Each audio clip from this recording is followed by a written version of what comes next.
Podcast. I am Casey Coggins here with Alvin Hebert. What it do? And Andrew Lira. Howdy. We have a bracket podcast edition tonight. The madness.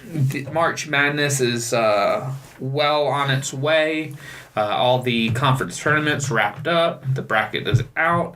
We filled ours out, and it is in the group Bench Warmers Podcast. So on ESPN, for the people who listen, if you go and search Bench Warmers Podcast, you can join our group. The password is capital BWP 2019, and yes, all those letters are capitalized. And then challenge us. See if you can pick a bracket that does better than ours. Outluck us.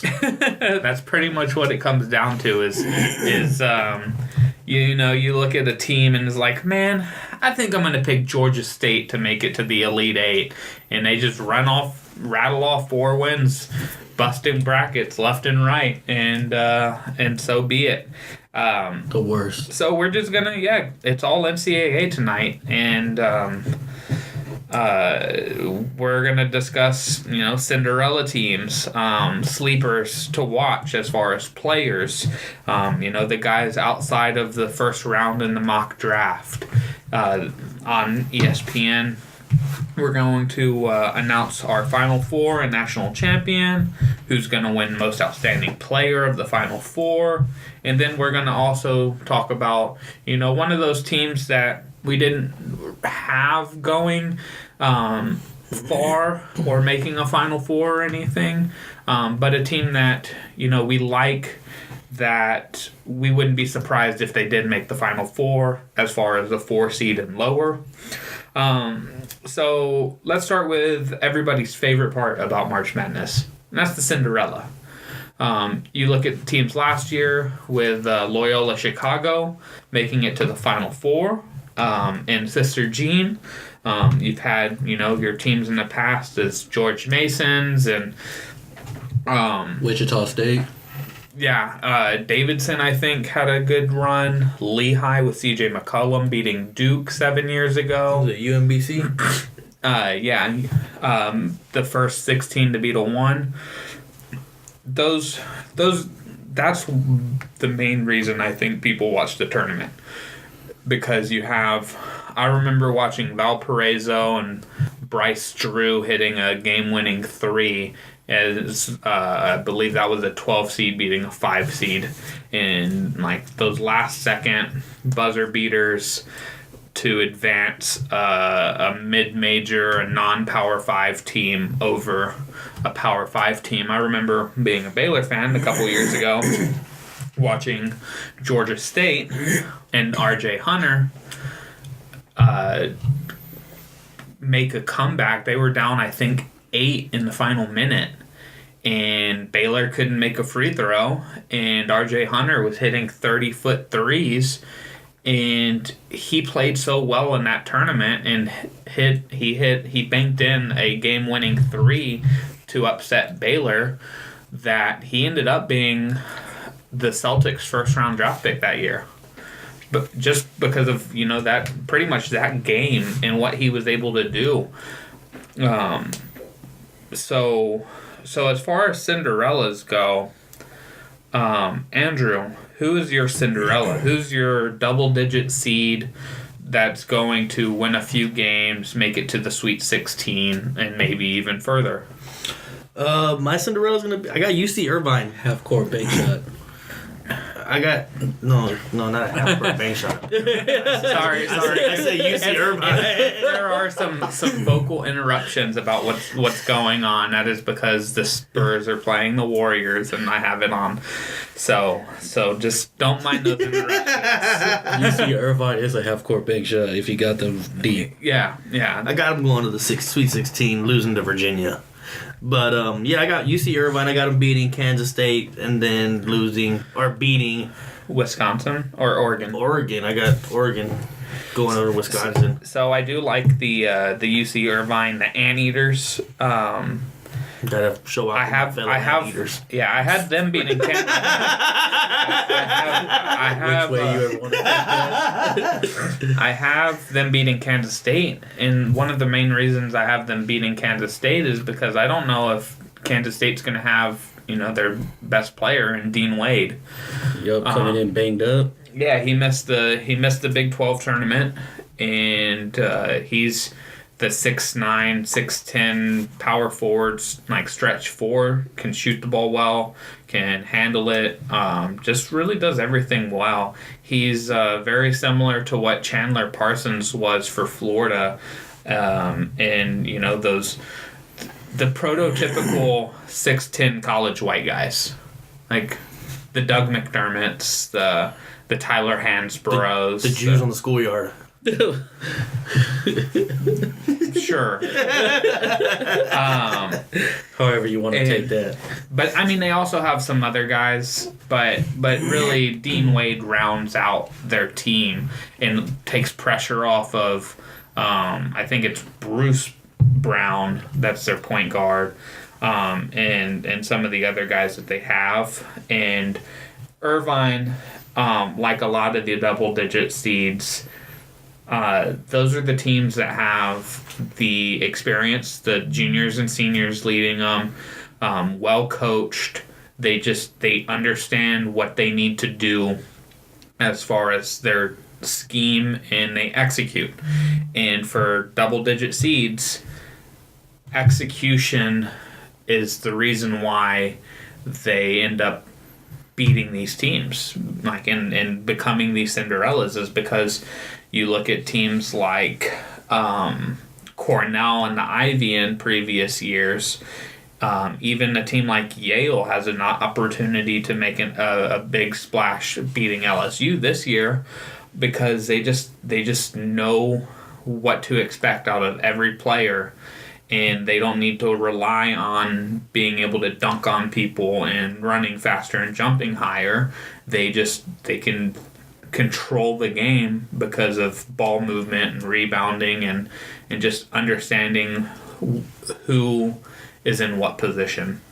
So Andrew with UC Irvine. Alvin, who is your Cinderella? My Cinderella, well, I got a couple high seeds going into the Sweet 16, but I'll just pick one, and it'll be Murray State, just because who they have in Ja Morant. Yeah, and that's, I think, one of the big things about the tournament, and one of the things that, we'll discuss, or at least I'll discuss later in this podcast when we start talking about some of the teams advancing, is you can go a long way in this tournament with one player. One star player, yeah. Really, I mean, really, just if you have that one guy who's fantastic, like all it takes is that player just being unguardable. He's a hidden gem. People are talking about him being number 2 in the draft. Yeah, but he plays for a low end school, so his name is not out there. Murray State has had some success in basketball, but it's not. They don't have the same reputation as somebody like a Wichita State. They don't have they haven't gotten to quite the same stature of the Gonzagas and the St. Mary's, where they're consistently in the tournament, they're consistently winning their conference, or having really solid years. They've been a little up and down, but Murray State has had teams make it to the tournament and advance, but they haven't had a player like this, because it's like Damian Lillard, even though I believe Ja Morant's just a freshman, but Damian Lillard went to Weber State, and he went into the tournament with them and showed out. Yep. Yeah, so I want to just double check on Ja Morant. Yeah, he's a 19-year-old. And yeah, he's definitely an incredible player. That's actually one of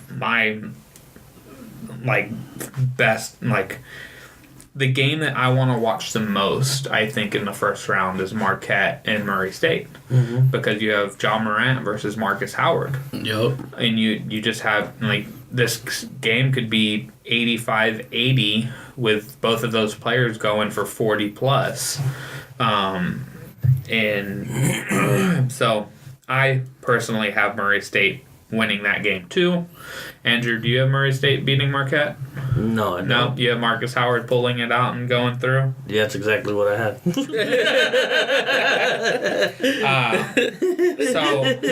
So my Cinderella. That's exactly what I had. Before I get to my Cinderella, for y'all's Cinderellas, Andrew, you have UC Irvine only making it to the Sweet 16 and then losing to Virginia, correct? Correct. And Alvin, Murray State, do you have them getting to Gonzaga? Yep. Winning? I got them losing, unfortunately. So both out after in the Sweet 16. Yeah. My Cinderella, I have making it to the Elite 8. That is number 11, Belmont. Oh my. They are one of the first 4 games. They're one of the play-in games, so they have to beat Temple. Then they play Maryland in a 6-11. 11. I don't know why I threw a D on it. So I have Belmont advancing there, and then I'm not sold on LSU right now because of the coaching issue. That drama. Because Will Wade, I don't believe, is going to be coaching the team, and since this all happened, they haven't been playing very well. So because they have a lot of talent, they have a lot of guys who will be NBA players, but if Will Wade's not coaching them, this is a team that no matter how good they are, will lose to Yale. Because Yale will be well coached, led by seniors, will rebound well, will shoot the ball well. LSU. So I have Yale winning that game. So then I have the 11-14 matchup, and I have Belmont advancing there. And I actually have Michigan State losing to Louisville. Wow. Which puts Belmont into a game against Duke, and coming to their demise at the hands of Zion and company. So I did write down some statistics about Belmont because, going, even if they play the best teams, that's them beating LSU and Michigan State. That's in Maryland, for that matter, who has a couple guys who will be drafted in the NBA. So they don't have, an easy road if they play the best seeds in their bracket, but they do have a guy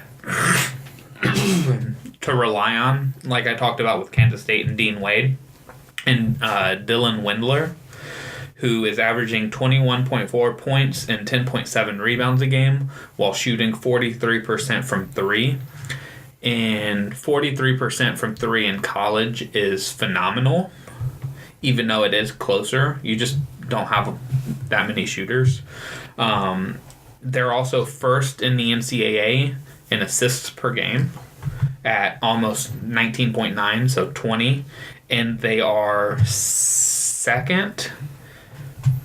Yeah, they're second in the NCAA in scoring per game at 87 points per game. And the only team that outscores them is Gonzaga. So they score, they play team basketball, and they don't foul. They're 15th in the country in fouls per game. So that with Dylan Windler and their guard Kevin McClain, who's averaging 16.3 points per game, and he's shooting 37% from 3.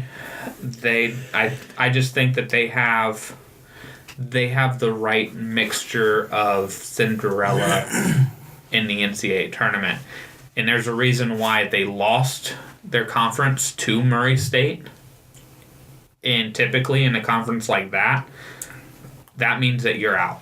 But they're such a good team, and their record was so strong that they actually got in that large berth, and they ended up getting a better seed than the conference champion did because of how strong of a team they are.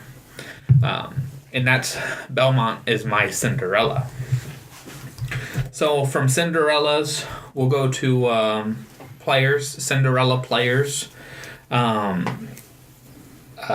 I've said, it's going to be guys who are not necessarily even going to be drafted in the NBA, but that are definitely out of the first round in the mock draft through ESPN, that you're going to keep an eye on because you think that they're good enough to give their team the boost and make a run just on their back.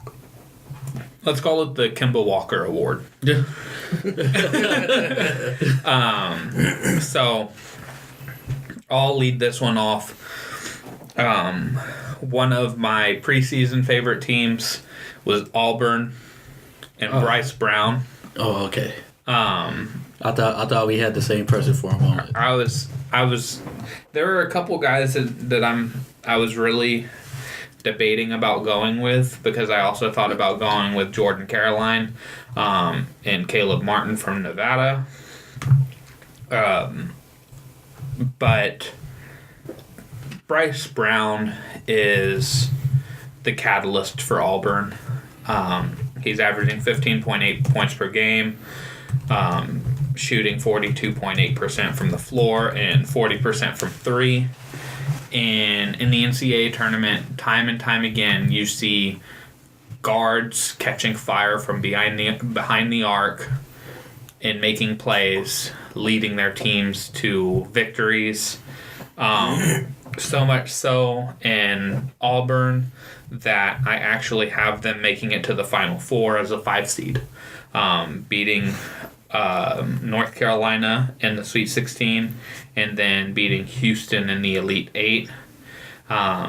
So Bryce Brown for me is the guy that, you know, he's talked about in the NCAA basketball community and those who follow it closely, but for those who are coming into the NCAA tournament, like a lot of college basketball fans who were like, all right, cool, that was a regular season, I watched 5 games, now let's watch the conference tournaments and let's watch the NCAA tournament because this is where all the drama unfolds.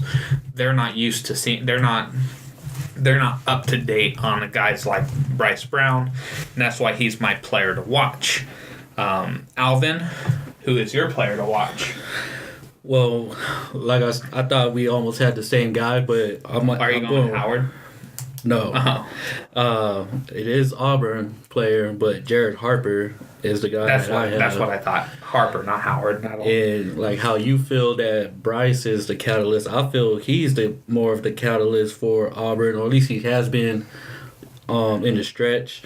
But I mean, he's pretty much like a guard that could do it all, and they had him projected like in the second late round or not even being undrafted.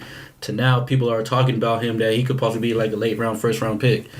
So I feel like he's going to be the main guy to watch, especially in that region where it's a lot tougher, I believe. And guard play is going to be very important. I feel like since he could do it all and he could score in bunches when he's on. So yeah, I also believe he averages close to 6 assists a game. And I was kind of going I was going to go either one of those guys because I have them in my Final Four, so I had to at least give some background to why I have them there. And to me, it's Jared Harper is the point guard and Bryce Brown is the scoring guard. So like Jared Harper might have 12 points, but he might have 10 assists, where Bryce Brown might have 30 points because Harper was assisting him on catch and shoot opportunities. So I think they kind of are going to they're going to feed off of each other and ride their 3-point shooting to to bigger and better things. Well, that takes care of one team pretty much. Andrew, who's your player to watch? My player to watch, I've got Marcus Howard. Coming out of what, Marquette? Yeah. Yeah, he's fucking averaging 25 points, 4 boards, 4 dimes, shooting 42.4% from the field. I mean, he's lacking in size, but most of these kids are kids. And yeah, I just see him. Y'all have Murray State taking it over him, right? Yeah. I see it going the other way. I see him fucking just hard carrying. Yeah, see, that's. I feel like both of those players, they're going to have to hard carry. He's going to go fucking head to head. Yeah, that's to me, that's why it's my game to watch in the first round. And there are a couple ones where I was like, man, this is really a coin flip. Like, you really don't know. Like, this game could come down to final 5 seconds. Does Marcus Howard make the shot or miss the shot? Like, that's how close that I kind of see these games being, or that game being. And he's, he is that type of player who, he gets on a hot streak, starts feeling himself like Buddy Hield, and could lead a team to, like, I could just go down the list of players who just led their teams. Trey Burke with Michigan, it seems like they don't miss. It just goes that way.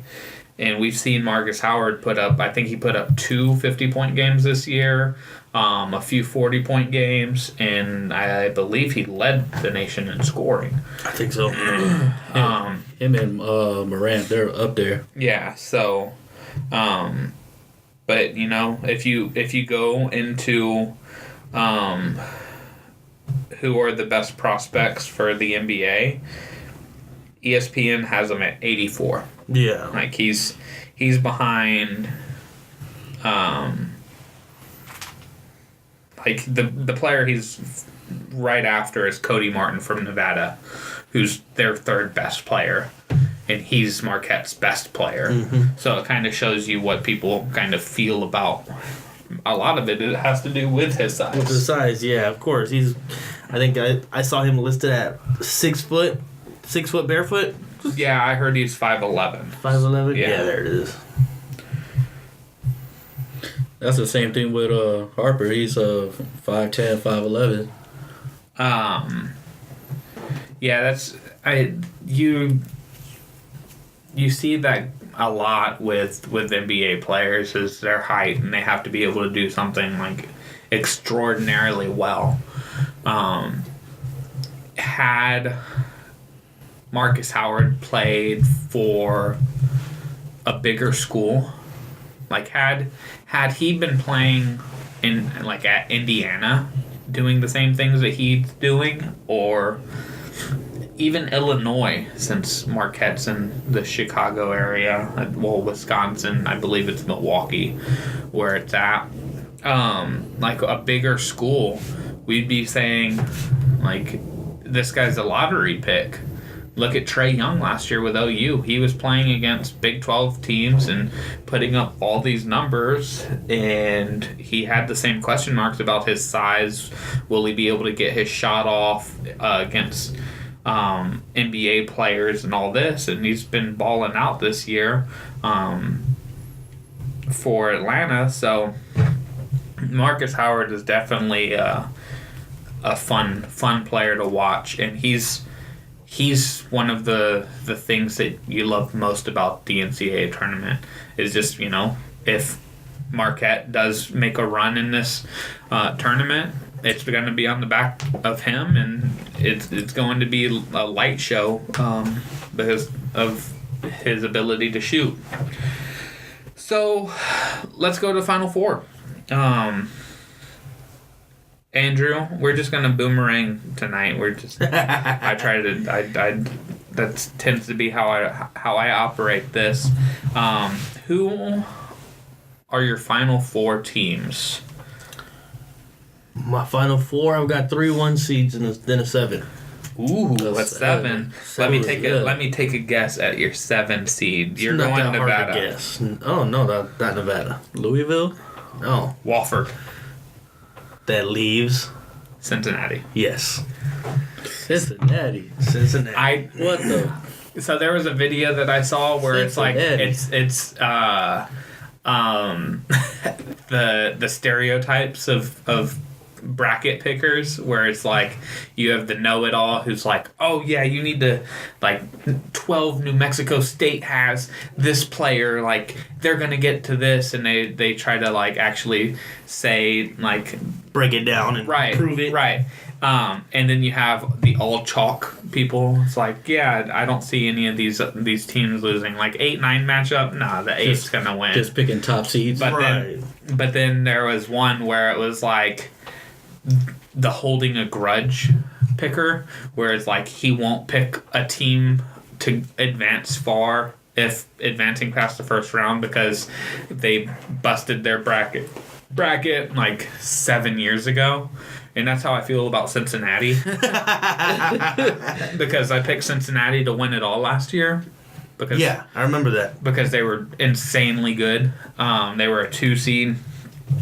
And they probably could have been a 1 seed. And they blew a 20-point lead, I believe, to Nevada in the second half with like 10 minutes left. They were up like 25, and they just choked. And I was so mad because that was, I think, the second or third round, and I'm like, well, there goes my champion, because I think if they would have advanced further, yeah. So I don't have them beating Tennessee. Yeah, definitely not. Yeah, I do. That game is going to be I have them beating Tennessee, beating Purdue, and beating Virginia. So then you have Duke, Gonzaga, and Carolina. And Cincinnati. Alrighty. Alvin, on to you. Your final four. My final four, I got Michigan State. I knew it. I was like, he's going to leave Duke out. You know he is. No, but that's actually because I got actual real reasons why I feel Michigan State could beat Duke. Because I hate Duke. No. Michigan State. Because on another bracket that I made, I have Duke in the final four. I was really considering picking Virginia Tech over Duke. Yeah, that too. Because the thing about Duke is, yes, while they are insanely talented with their freshmen and Zion Williamson and R.J. Barrett and Trey Jones and Cam Reddish and all these guys, if they have a poor shooting night, which they've had this year, like, look at what Gonzaga did to them. Gonzaga's the only team that beat Duke at full strength. So that's something to be said about how good Duke is, but you can also look at games that were way too close for comfort because Duke couldn't put these teams away because they just couldn't shoot the ball well. That's exactly why. And guard play also. Like, Virginia Tech does everything real well. Like, they're a scary team. And then MSU, you got their star point guard, I forget his name right now, and one of Tom Izzo's best defensive team that he's had so far. So yeah, the thing that scares me about Michigan State is the Nick Ward injury. Yeah. Because when you lose, and I believe Langford is hurt for them as well. So, they've had the injury woes, and Tom Izzo's done a magnificent job about coaching around those, and he's figured it out, and they beat Michigan? They beat 2 seed Michigan 3 times. They swept the season series with another 2 seed. And Duke doesn't shoot the 3 well, and they struggle with teams that are real stingy on defense because, again, they have shooting woes. But the one thing I will say is Michigan State relying on a point guard plays into the hands defensively for Duke as well, because of Trey Jones' ability to create ball pressure, and with a healthy Zion being able to protect the rim. And a lot of it, I think, is going to with Duke is going to also rely on if Marcus Bolden can come back from his injury that he suffered against North Carolina in their second game. But I think with Duke, for me, I'm more worried about Virginia Tech than Michigan State because Virginia Tech plays them twice, beat them once. Well, I mean, without Zion, so there's the asterisk there. You know about that. But they're also getting their best player back from injury, which is why they fizzled out in the ACC tournament because Justin Robinson was hurt at full strength. I mean, I've watched them beat Duke. Like that's in previous years, but I feel like it's funny how college basketball, while the players change a lot, I feel like with coaches staying there, they play similar styles every year in, year out, and watching the styles match up against each other, Virginia Tech's style has always given problems to Duke. But it's like we say in the NBA, playoff LeBron. We don't have to say playoff Zion. We just have to say Zion. There's no other team in the field that throws out a guy like him. Not one. So continue. So you had Michigan State. Oh, I can say the rest of my Final Four. Yeah, sorry. I was trying to validate your choice. No, I feel you back up, but State. See how it leads. Just because now Duke is in there, you just had to start a storm. But so the rest of my Final Four, I got MSU, the Zags, Tennessee, and North Carolina. North Carolina, the Vikings. The North. You still got North Carolina in, though? Yeah. It's a homer pick. You see the region that they're in? The region that they're in is so soft compared to Duke. That's... Duke and Michigan State didn't get any favors from the committee. They even the Zags, like... that whole side right there of the bracket is hard as fuck. Horde. So my Final Four, I have Duke and I have Gonzaga. As I said, like with Duke, I was close to picking them going out earlier. Gonzaga, I'm kind of worried for them as well. Yep. Their statistics are ridiculous. As I brought up when I was talking about Belmont, Gonzaga's first in scoring, and they're also first in scoring margin. So not only are they scoring a lot, but they're holding teams to low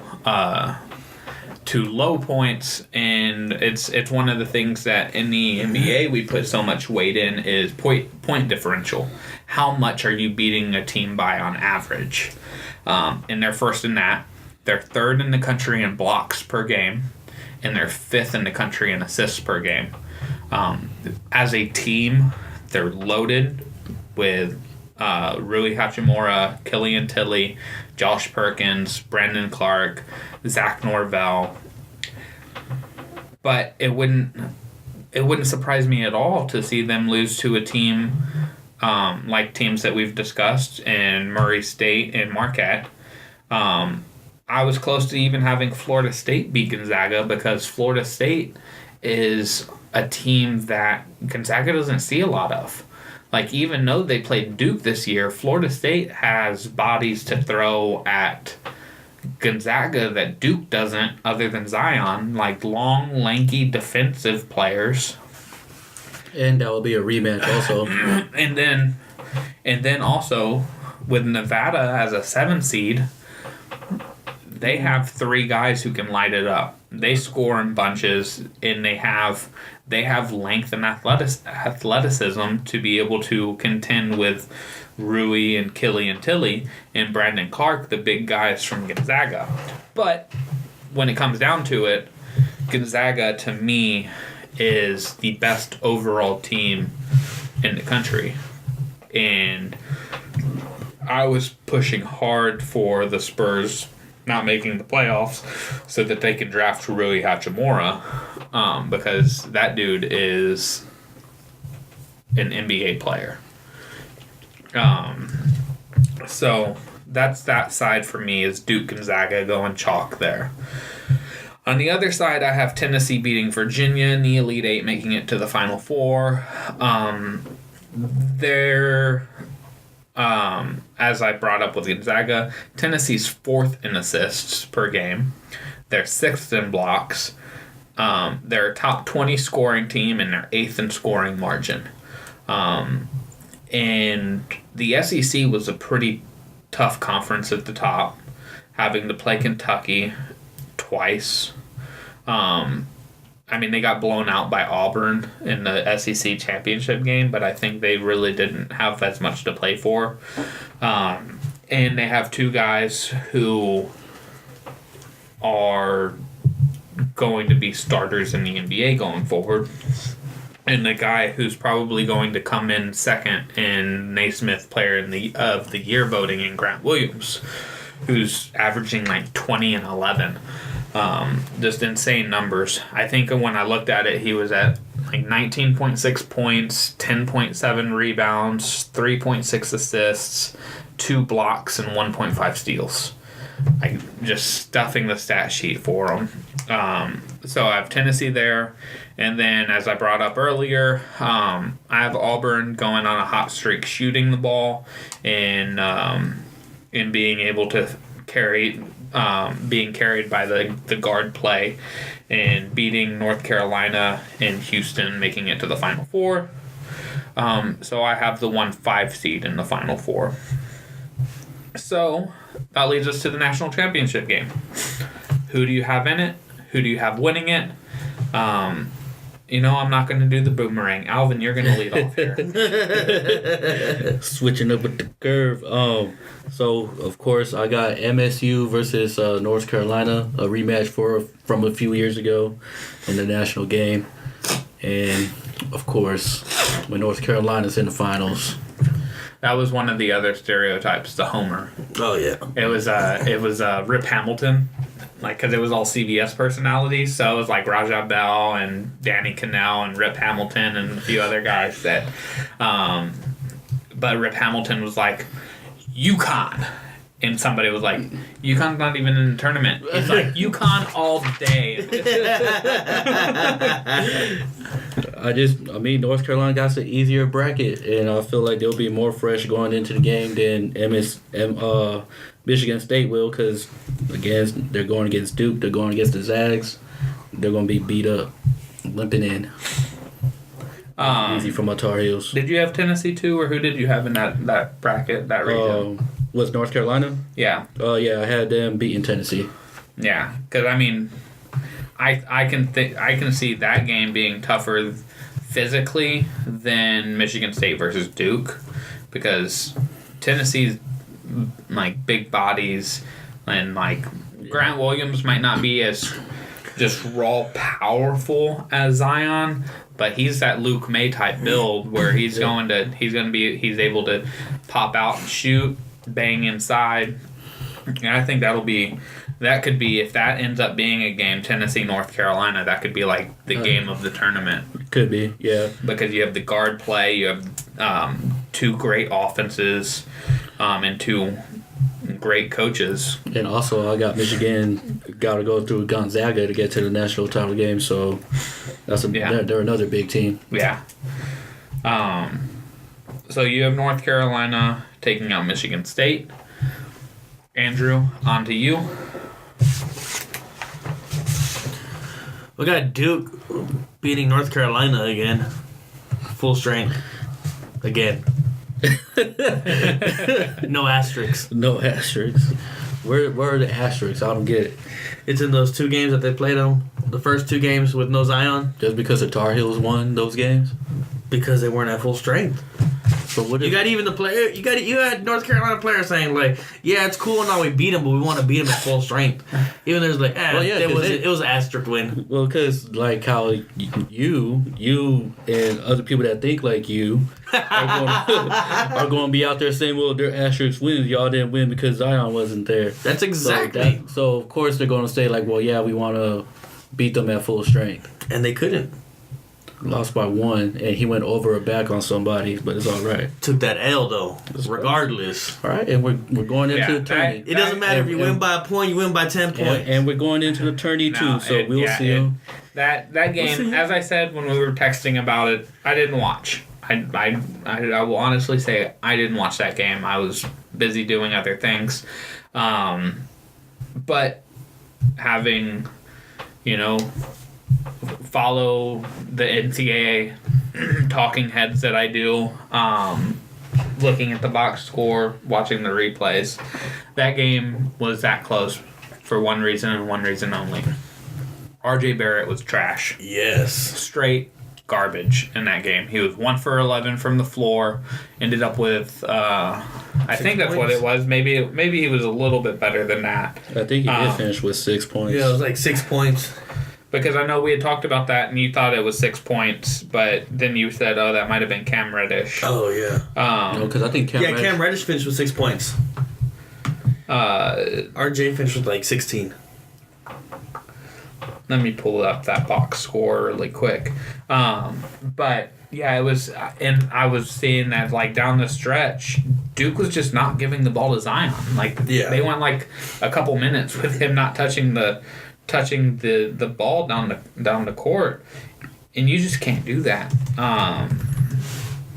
So RJ Barrett finished 5 of 15 from the floor, and like he ended with 15, 8, and 7, which that's a good box score, but the 5 of 15 is not very good. The 2 of 9 from 3 is not good at all, and it seemed like from what I read and saw in the highlights is that he tried to hero ball Duke to a win when him doing that in the first 2 games without Zion didn't work. So it's not going to work a third time. And Zion went for 31 and 11 on 13 of 19 shooting. And that was a game that Duke's defense actually held their own because Carolina went 4 of 27 from 3. They got cold. Yeah. They started off hot behind the arc. After that, it just...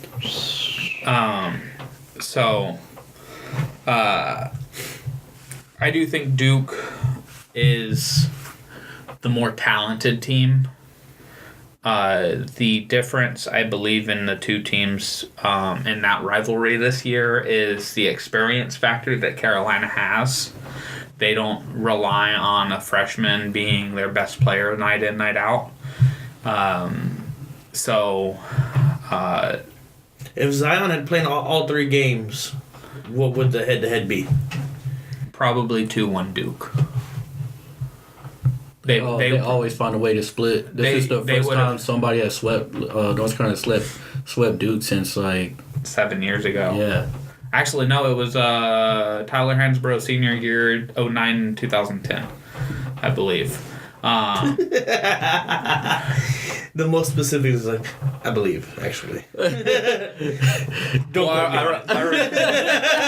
remember hearing the Tyler Hansbrough stat. But yeah, it was. I mean, you look at that; their whole record is like.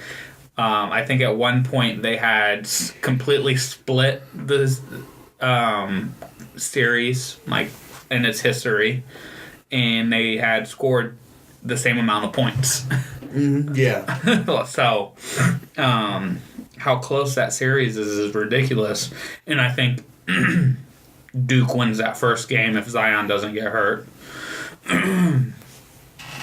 because. That it was just it's typical college basketball, home crowd, all the energy, presidents in the building, like Zion Williamson goes off for like 40 points that game. Oh yeah. and they might win by 1 like they did in the conference tournament.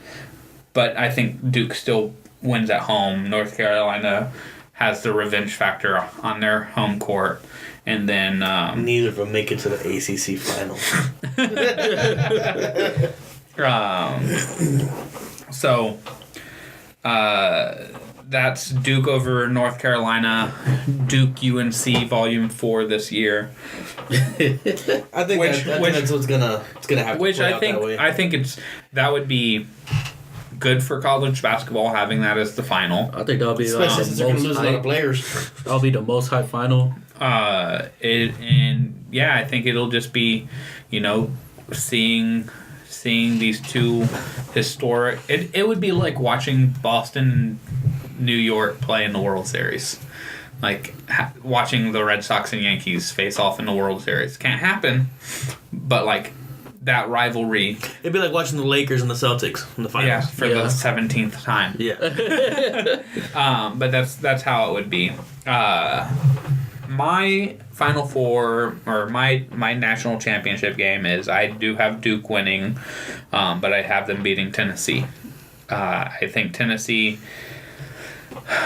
The thing with Tennessee is Virginia is not going to have the same letdown this year, because their best player is not hurt, and they have to make amends for what happened last year with them.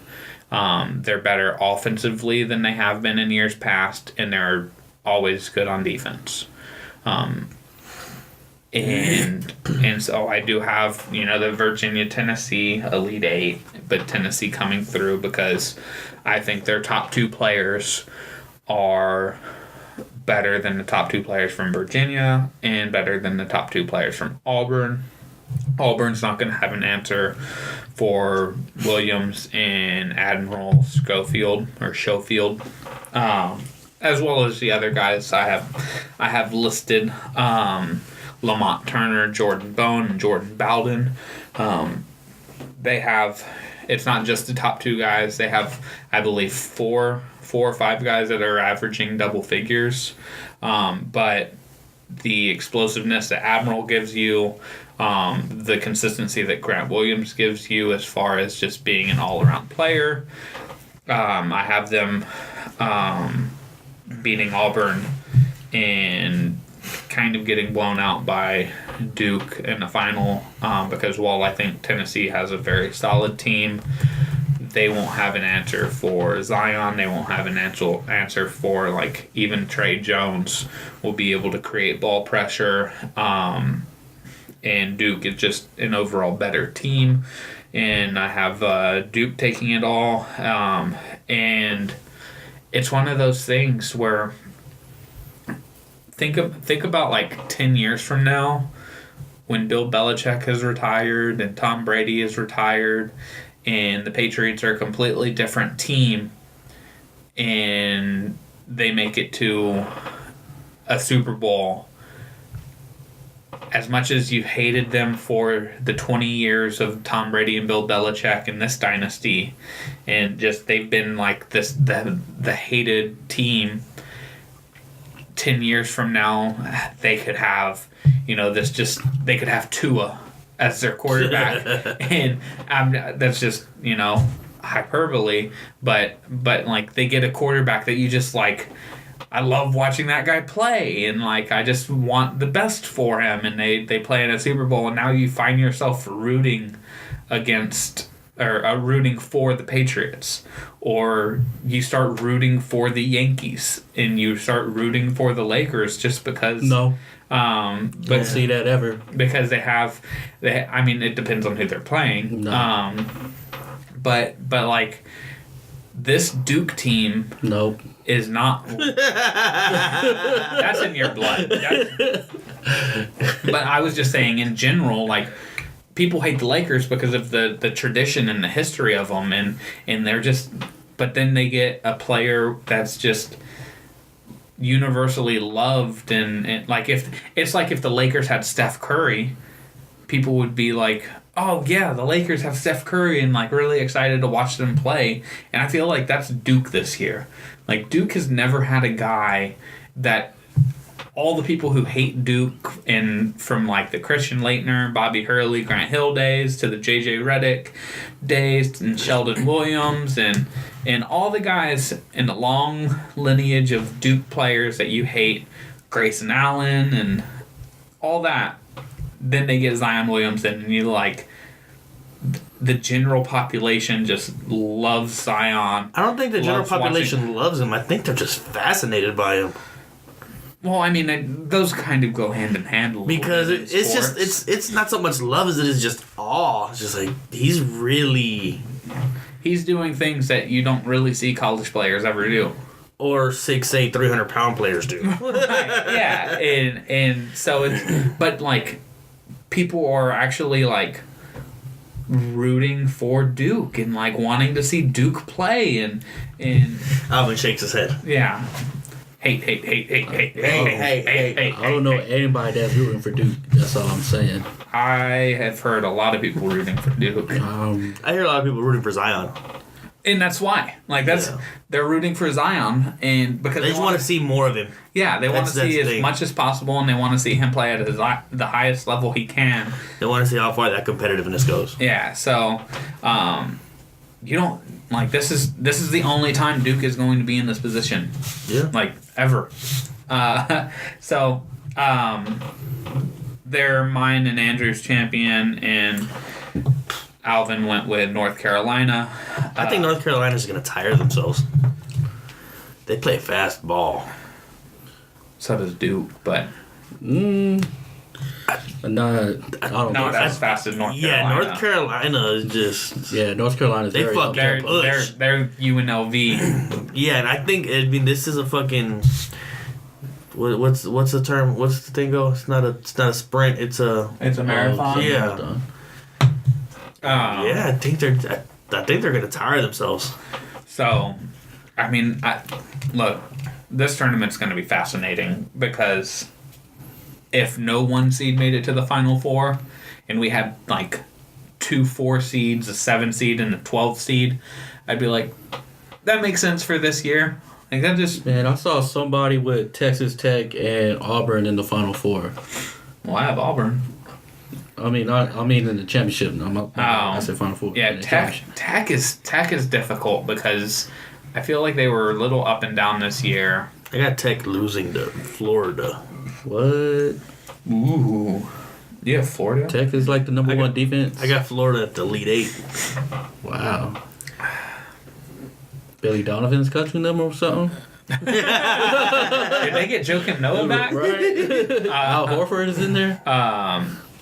So, now that we got our national champions, who's the most outstanding player of that championship? I'm pretty sure me and Andrew say Zion. Yeah. I mean, who else could it be? If Duke Coach wins. K. If Duke wins, it could really be Trey Jones. Hell no. Because he's going to have to play the pressure defense, and it's like the year that they won it with his brother, I believe Tyus Jones got most outstanding player, even though they had Jahlil Okafor and the other guys. And Quentin Cook also. So, but Trey Jones, he doesn't have that on this Duke team. You never know. If they need somebody, if they need him to be knocking down shots and he knocks down shots. What? If they need it. If they need it. Oh. You think real highly of him. All right. I do think highly of Trey Jones. I think he's going to be a quality backup point guard in the league. At minimum. He's Corey Joseph. Like that's how I see him. He's a guy that will be able to score a little bit. He's not going to be a 20 a game scorer, but he's going to play tough defense on you, and he's able to run a system. But with Duke, like Zion Williamson gets all the focus that it might come down to needing to rely on Cam Reddish to knock down shots or Trey Jones to like score 20 points a game in both the semifinal and the final game. But likelihood, playing the percentages, Zion Williamson. Yeah. That's playing the percentages. So, since you have North Carolina winning, I assume you're going to say somebody from North Carolina gets it. Well, yeah, I mean, since they're winning, I think Kobe White will be shining this tournament. Just because, again, the speed You just that like they his play. hair. Yeah, I know. I was just like, he's going to be flowing. Well, I mean, he's going to be running for sure. So That's why he'll be people like flowing. Adam Morrison.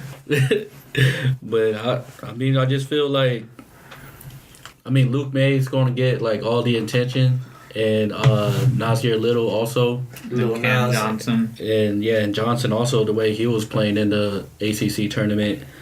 And Kobe White, they got him up there as in the top 20 of players in the tournament. So. I like Kobe White. I watch quite a bit of college basketball. He's fast. And I forget quick. I forget that Nas fast. Little is on North Carolina's team. Yeah, he can get Because up. he came into this being one of the highest recruited players not signed by Duke. And he's been outshined by everybody else on North Carolina. Especially Kobe White, because Kobe White has the flair. He has the flair and the hair and the jump shot. I think it's the hair and the jump shot. I mean, I feel Nasir Little's more of the flair because he could get up and, like, he drive had to the that basket. big dunk. Yeah, but I don't feel like a guard could stay in front of Kobe White. Yeah. Unfortunately, if they play Duke, which you don't have them, so that doesn't matter. In But my other bracket, I do have him. Guess who I have winning? Duke. You don't really know me. You said guess, and I did. You don't really know me. all right, so we have Kobe White and Zion as your most outstanding players. Now, a team that we didn't pick that we feel like should at least get some love. A seed that's 4 or lower, that if they made it to the Final Four, we'd be like, yeah, that makes sense. So my team that I can see doing that is Nevada at the 7th seed. Say what? They have the experience from their tournament run last year with the big 3 coming back for them. I think Michigan has had so many ups and downs this year, and once they got into in conference play, they didn't follow up the start to the year, and I think Nevada matches up well with them. I think offensively they're too good for Tech, and against Gonzaga it could be a shootout. So that's them playing. I'm just going off of the top seeds that they would have to play. That, as I've talked about with a lot of the teams, is the tournament comes down to who gets hot. It's like in the NHL, teams that win the Stanley Cup tend to have the best the goalie that is playing the best hockey. And this is what the tournament is if Nevada's players, if Caleb Martin goes on a run of averaging 25 a game, then they have a chance at beating anybody. And so that's a team that I wouldn't be surprised with. And I actually think I had them in my preseason Final Four. So it wouldn't surprise me at all as a 7th seed for them to get in. Alvin, who do you have? We touched on them a little bit, is Virginia Tech. Because, again, I feel like they do everything good to great. There's not many weaknesses on that team. And because of the bracket that they are in, they got to go past Zion, which I think Zion will be too much. But it wouldn't surprise me if they hold them down and they end up beating Duke and then beating like Gonzaga or Michigan State to get to the Final Four. Like, that wouldn't surprise me at all because, again, they're a well-rounded team to be a number 4. If they were on the other side of the bracket, they'd definitely be in the Final Four if they was on the other side of the bracket. I think if they were in the Virginia region, because I don't know if they... I think that Midwest region with North Carolina is actually kind of... Because I don't hold North Carolina as high. I think they're the weakest 1 seed. Really? Really? Yeah. I had Virginia I as got the weakest. Virginia as the weakest. Virginia's really good. I feel like they're all really good, but out of the four, I'd say Virginia is the weakest. Especially the way North Carolina was playing down the stretch. The only game that they lost was at Duke in the tournament. The one that mattered. In the tournament, though, that's what I'm saying. Full strength. Yeah, I was curious what Virginia and North Carolina was at this year. North Carolina lost at home to Virginia, 69-61.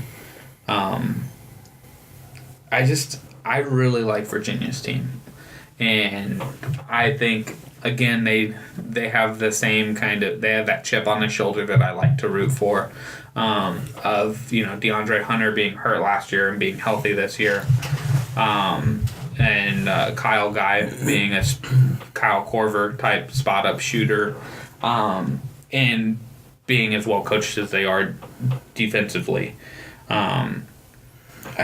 Did they only play the once this year? So I'm not sure if they played twice. I just saw that one game pop up. But I think if I was in the committee and making selections, there was no way 3 ACC teams were getting 1 seeds. I would have probably put Michigan State at a 1 seed because of if you look at. I also have that same line of thinking as Andrew of the asterisks of beating Duke twice. That I think Michigan State winning their conference tournament, having very similar records to North Carolina, that I would have given at least another conference champion a 1 seed and thrown North Carolina into the 2 seed where Kentucky is, and put Kentucky as the 2 seed where Michigan State is. Switched it around a lot, but I do feel like the Midwest with Kentucky as the 2 seed, I don't think they're as strong as a 2 seed as the others. Houston is the 3 seed, and I don't think they're as strong as LSU or Tech. But I think they're way stronger than LSU. LSU's. The thing with LSU is the Will Wade thing. That's the only reason I don't have them going to the Final Four. I got them getting beat by Maryland. Because they have... I got them losing... to Yale. Yeah, I have them losing to Yale too. Yeah. But I'm saying LSU in general is an outstanding team. They won the SEC, in which the SEC has Tennessee and Kentucky as 2 seeds. They didn't win the conference tournament because of the coaching issues, and that's why I have my thoughts on them the way I do. But if they didn't have that scandal going on right now, I think they would have. They might even have been put into a 2 seed because of their record and what they were able to do all year. So I went with Nevada. You went Virginia Tech. Andrew, who's your 4 seed? Oh, I've got Cincinnati in my Final Four. Oh, that's right. I was like, I already had it. I think I said that we didn't pick of seeing. Oh, we didn't pick. Because I would have said Auburn since I have them in my Final Four. Because you're not going to be surprised with them making it because you'd already picked them. Yeah, I mean, yeah. That's why I was already a step ahead of you. My bad. That's as far as it's going. As much. Yeah, man. That's as far. So teams that you'll just stick with Cincinnati. Yeah, man. I'm just gonna stick with that. I can't see any other way around it unless fucking I don't see Auburn beating North Carolina. I think Ohio State is a tricky situation because they were missing their best player for a while, and they're getting him back. Caleb Wesson. Unless maybe Marquette goes over. Yeah, to I'm Gonzaga. still trying to figure out how you have Cincinnati up in there. Man, don't worry about what They're one of the worst shooting teams in the tournament. Man, you one of the worst shooting teams in the tournament. Well, because I mean, don't to shoot be fair, that bracket is going to be that relies heavily on strength of defense, not necessarily scoring. Cincinnati's got a pretty good defense. They do. I give them that. So That's about it. So we're not going to do On Fire and Dire and Prophecies this week, but we are going to wrap up with the question that I made sure to pose to y'all before we started, so y'all had some idea of how to answer. So that question is, what needs to happen in order for Zion Williamson to not be the number one pick in the NBA draft in this NCAA tournament? Are you drawing I'm drawing an asteroid. Yeah. This is what's going to hit the planet. That's the only way he's not going to be a number one overall pick. Okay, there's my answer. Oh, man. So Andrew obviously sees there's no chance of There's a chance. I just drew it. Alvin, do you see a chance? And if you see a chance, what needs to happen for that to be the case? I think there's a couple scenarios now. Kindergarten drawing. There's two scenarios that could play out where I could see like they will question him as a first round, not being a first round pick. First overall. First overall. If he's not a first round regardless. Being first overall. One, Duke loses in the first round and he's just like straight garbage, like trash. Two, he goes up with a team like, say, Murray State. And like I said, John Morant is somebody that they see as going number 2 in the draft. And they lose to Murray State and John Morant just outballs him. And I'm talking about like going 30 and like 10 or 12. Yeah. And Zion has just like, he probably has like a good stat line. Be like 20 plus points and like 10 rebounds or something, but it didn't affect the game. Like that's the only way I can see him not being first overall. Like he has to get outplayed super hard, and Duke has to bounce out early because he didn't play good. Normally, I would probably say yeah, but his performance in the ACC tournament right there, I feel like would just cancel that out. It was just 2 games though. Three games, and he balled out in all 3 of them. Yeah. He was the first player since Tim Duncan in 96-97 to average 27 and 10 in the first 2 games of an ACC tournament. He's the first freshman to win his Player of the Year. His first. That's what I saw something about that. I believe Kevin Durant won it. Yeah. And then the next year, Michael Beasley won it. I saw something. I don't know what I saw. I mean, him being number 1 pick was like. And I think last year Trae Young won it. He was a freshman. I don't know. Maybe ACC Player of the Year. Maybe. Because that would make sense because ACC has been driven by seniors for a long time. Because Player of the Year hasn't been actually announced. Conference Players of the Year, I believe, were announced. But yeah, I feel like that the ACC tournament, his play right there, will. But I think he was locked for number 1 pick like way before that. But yeah, he's been a first round pick since he was like 16. Number 1. Now he's number 1. And now, yeah. But yeah, I think that was like locked in. Like no matter what, he was going to be the number 1 pick. He didn't have to come back, and he still would have been. Yeah. If he decided to sit out, like if he it sat wouldn't out, affect him. Yeah, if he sat out, people would be talking heads would be like, oh, he doesn't have the heart, he doesn't have the competitiveness, but then the other side, he would like, still go. But yeah, the other side of the conversation would be like, well, he's protecting his number 1 pick, his future in the NBA, like what Nick Bosa did with Ohio State, where he decided just to sit out for the whole season. Yeah, and I mean, Leonard Fournette did the same thing with the bowl game when he was at LSU. It's not. It wouldn't have been unheard of if he decided to sit out, but you know he signed on to play with these guys, and and he would be playing basketball somewhere. Like, that could have happened anywhere.